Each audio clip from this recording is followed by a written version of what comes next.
Good evening and salutations, my G-Trans. You know, we're going to start off with Carly and Britt. See, Britt is in the steam room because, they had to sit there and use that set stool. And, Carly walks in and Britt starts giving demands like I don't know, I guess she's assuming that she's talking to one of the staff. Carly makes this offhand jokes when she throws like a towel at her, saying, you need to learn how to share. And I'm just like, you need to learn how to share. Girl, are you serious? Like, you look at Jason.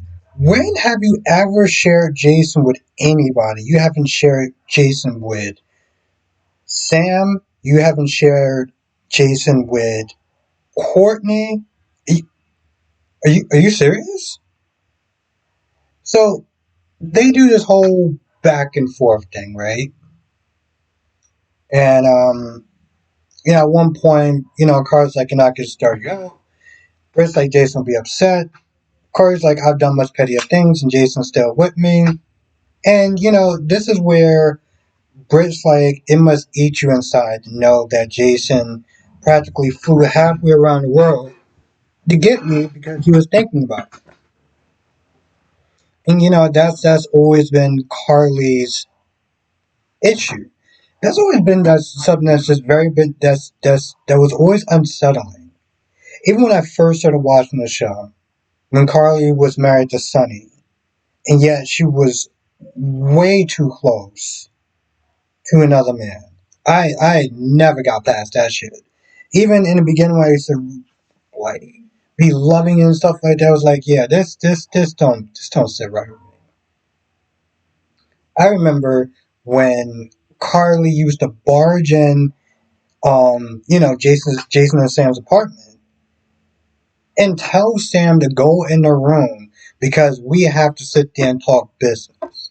And she would constantly do that until one day Jason had enough. Was like, no, you're gonna have to leave. You're not gonna sit there and distract my wife.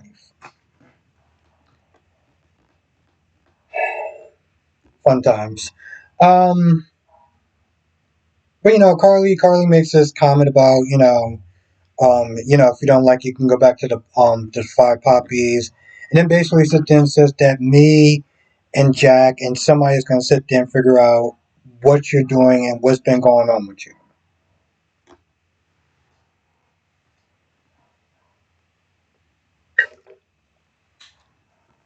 Michael and Jacinda. See, Michael is like, we need to sit there and make this look more authentic. And at one point, he's like, I'm going to pay you money to fall in love with me. And Jacinda, she gets like super offended, right? She gets uncharacteristically super offended. It's like, you can rent my time, but not my heart or something like that. And she proceeds to walk away. I was like, wait, hold on. You're a call girl. You must have been asked to do all sorts of nasty, weird, strange shit before. But him sitting there saying, I'm going to pay you money to fall in love with me, that's the, whoa, you done went too far. No offense, but you're a call girl. Like, this is like, what have you not been asked before? And that's your threshold. But he explains that, like, he wants their relationship to be a little more real, right? He's like, you're gonna have to quit your job. I'm gonna set you out with another job that you may like even more. Because, I mean, let's be honest. I'm not the type of person that would sit there and, which is weird. The way he says it, he's basically sitting there implying, like, nobody would believe that I would sit there and be in a relationship with a call girl. But you're in a relationship with a stripper named Abby. So why would that be that much of a weird stretch? Anyway, regardless, he's like, we're gonna set you up with a different job. And once again, he tells her, listen, I didn't shoot her. Came by the house. I was gonna go in. I was close to doing it, but I decided not to go there. So they take a couple of selfies and kiss and everything like that. Um, and who knows? Maybe it's she. Maybe the character will stick around. I mean, let's be honest. Who else? There's nobody else left Michael at this point, if you're gonna be honest. So it's pretty much Justinda or nobody. Now, Brooklyn comes over for at Lois's request, but she comes there again, arm folded, arms crossed, resting bitch face, just giving all sorts of nasty energy. Right? She finds out that she finds out that Lois tried to sit there and bridge the gap between her and Gio, and she wasn't happy about that. Right? And the whole time she's sitting there just talking to her with this tone and this look, this really attitude look. And then Lois says that, she maybe, that she's planning on going out the country. And then she's like, what? What do you mean you're going out the country? This is about the whole Blaze thing and managing her and everything like that. And, then she's like, she's like, I'll do it with your blessing because I guess, Blaze was her. I don't even know if she's actually still in the whole managing thing or whatever, or if she was even still managing Brooke, Blaze. But you know, pretty much Lois is like, listen, I'll leave. I'll do it with your blessing. Given everything that Blaze has went through with losing her mom and everything like that, she's like, fine, you can go. But when she finds out that she's leaving the country, then her whole attitude changes. And how she even sits there and says, oh, what did she say? I want to make sure I get this shit right. Okay, she says something along the lines of like, aren't you going to sit there? Or she thought that she was going to sit there and wait until she decided to forgive her. And I'm like, wait, hold on, let me get this straight. Oh, no, no, no. Or something around like, oh, I thought you were still going to be around until I was ready to forgive you or something. And I'm just like, I'm sorry, what? You think she's just gonna just sit around, just twiddling her fucking thumbs until you just decide that you're ready to sit there and forgive her? Now, I know for some people that this was one of those uh, heart wrenching moments. I'm gonna be honest, I didn't feel a goddamn thing. If anything, I felt a little bit more annoyed than anything else because I was like, you're not that special. She does have to have a life besides just sitting there kissing your ass until you decide you want to be a good daughter to her. So when she sat there and she was like crying and upset, I'll be honest, I didn't feel sorry for her at all. In all reality, like her and Gio, I'm like, Monica just died, right? Time is very precious. And for some odd reason, it's like both of those two did not get the memo on that. Like you would sit there and think most times when somebody passes or whatever, you start to do things a little bit different. You start to look at things a little bit different.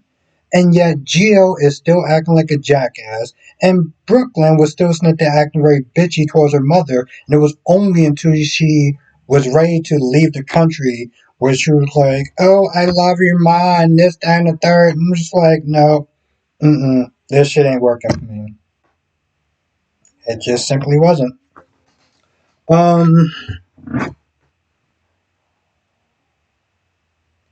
Now Alexis has to sit there and tell Christina that, she's repping Willow, but she's only doing it, um, since Drew said that, the family, except for Danny, will be allowed to sit there and spend time with Scout. So Scout comes over and, they're at Bobby's. it's going to take me a minute because there's sometimes I will slip up Macaulay Kelly's. And so, she's talking about her swimming things and stuff like that. And Danny and Rocco come in. Now, mind you, Scout's nanny is there. She's sitting somewhere where she could sit there and see the whole thing. And so when Danny and Rocco come in, Alexis has that kind of moment. And, she gets Danny out and tells him about the whole deal and everything, and it's not fair, and she's going to sit there and fix it. And so, that sucks. And then afterwards, the nanny comes and is like, all right, well, listen, your dad wants you home. And, it was probably because the nanny wanted calling Drew and, got Scout out of there as quick as hell. Meanwhile, Drew comes over, talks to Ronnie, gives him gives her his version of, they were, with Monica as far as like them being close and everything, and things didn't work out, and Tracy was releasing it there, blocking that whole thing, and I'm like, you are leaving so much stuff out. Like, why did Monica sit there and kick you out the house? Why did you have such a distance with Monica? And throughout this conversation, Ronnie's old school. When you get to a certain age, you can smell bullshit a mile away, right? So she's like, I can't help but sit there and think you have an ulterior motive. And Drew's like, I want to sit there and buy the house if you're interested in selling. Danny comes in and then Danny's like, what are you doing here? You're not even allowed to be on the grounds. Somebody in the comment section said the same thing, and Monica passed away. It's not Monica's house anymore. It's Ronnie's house. So technically, for right now, you can come and go as you please until Ronnie puts a stop to that. They go back and forth, and Ronnie tries to calm things down. Ronnie has to answer the door because apparently there's no staff to answer the door in these rich people houses. So Ronnie answers the door, and at this point, Drew is just like, I'm so tired of you little punks or whatever. I could sit there and want to throw you in jail and this, that, and the third. And just really just being an asshole and threatening them and like just being a general bully. Until Laura came in the door, was like, yeah, okay, so that's gonna be enough of that. And she put a stop to that shit real quick. Um, yeah, he was just being a general asshole. Now, Smiley asked Jason to sit there and meet him at the Brown Dog. And, he shares his concerns and wants advice on how to navigate um, Nathan being back. More importantly, if he wants to sit there and take James away, and how does he navigate that whole thing. And long story short, Jason's like, because at one point, he has something very similar to Nathan. Him coming back, him re-getting acquainted with Danny, and realized that Danny already settled into a routine with this blended family with Sam and Dante, and how he navigated that whole thing. And Jason's just like, I think he just wants what's best for for James. And at first, Benelli's like, can you talk to him? Jason's like, I think it'd be more better from you. Because if I sit there and talk to him, he's going to sit there and think that you sent him and is going to get him, feeling some sort of way. He's like, you should sit there and reach out to him directly, invite him over for dinner, get to sit there and see how happy James is with the family and everything like that. And, it's better to sit there and kind of do this whole thing together than to sit there and be trying to leave him out and trying to push him away. Um, while Nathan is thanking Lulu for, calling it in and, kind of, pretty much rescuing him. And, he talks about his experience waking up, losing 7 years, feeling guilty, um, that he left Maxie, that he is pretty much late to the party as far as watching James grew up and stuff, and of course Lulu, she has that same experience, so she shares her experience and stuff like that. And then when it comes towards Maxie, Lulu's like, I love Spinelli and everything, but you are the love of Maxie's life. And I'm gonna be honest, if I was Spinelli and my friend Lulu actually said that shit, I would 100% hella feel some sort of way about that.